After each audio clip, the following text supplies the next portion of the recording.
Laporan The World Risk Index periode 2019 menempatkan Indonesia pada peringkat ke-37 dari 180 negara paling rentan bencana.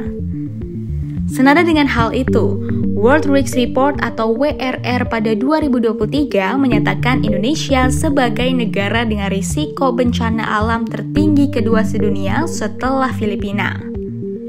Skor indeksnya 43,5 dari 100, sedangkan Filipina 46,86 dari 100. Riset-riset tersebut mengacu pada kondisi geografis Indonesia yang terletak di zona cincin api Pasifik dan pertemuan lempeng tektonik bumi yang aktif.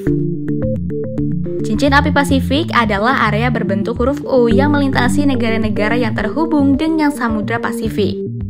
Di Indonesia pula terjadi pertemuan lempeng tektonik Indo-Australia, lempeng Eurasia, dan lempeng Pasifik.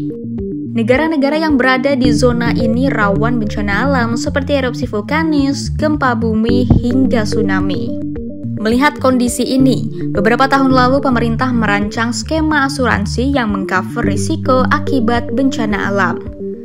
Bukan hanya bencana alam, asuransi ini juga bakal dirancang sebagai bantalan jika terjadi musibah lain yang mengancam publik seperti gagal panen dan pandemi penyakit menular berbahaya. Inilah yang disebut sebagai skema asuransi parametrik atau bahasa sederhananya adalah asuransi kebencanaan. Dalam skema asuransi parametrik, pemegang polis akan mendapatkan pertanggungan atas hal yang terjadi akibat sejumlah parameter atau indikator tertentu, bukan berdasarkan hasil verifikasi kerusakan fisik. Parameter ini bisa berupa curah hujan, suhu, kelembapan tanah, kecepatan angin, atau indikator lain yang relevan dengan risiko yang diasuransikan.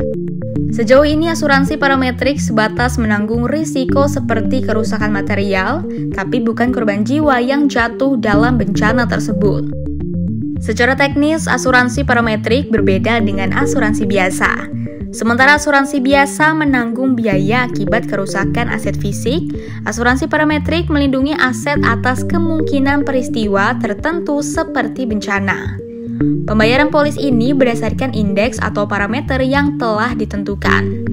Manakala parameter risiko melebihi ambang batas, pada saat yang sama polis asuransi parametrik aktif. Nilai pertanggungan dari asuransi parametrik khususnya kebencanaan sangat tinggi.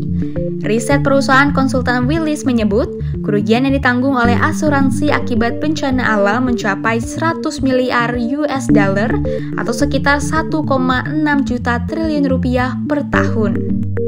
Sedangkan menurut laporan Research and Markets, pasar asuransi parametrik di Asia Tenggara akan bertumbuh 10,6% per tahun pada 2022-2028, dipicu oleh peningkatan kesadaran akan perlindungan atas dampak bencana.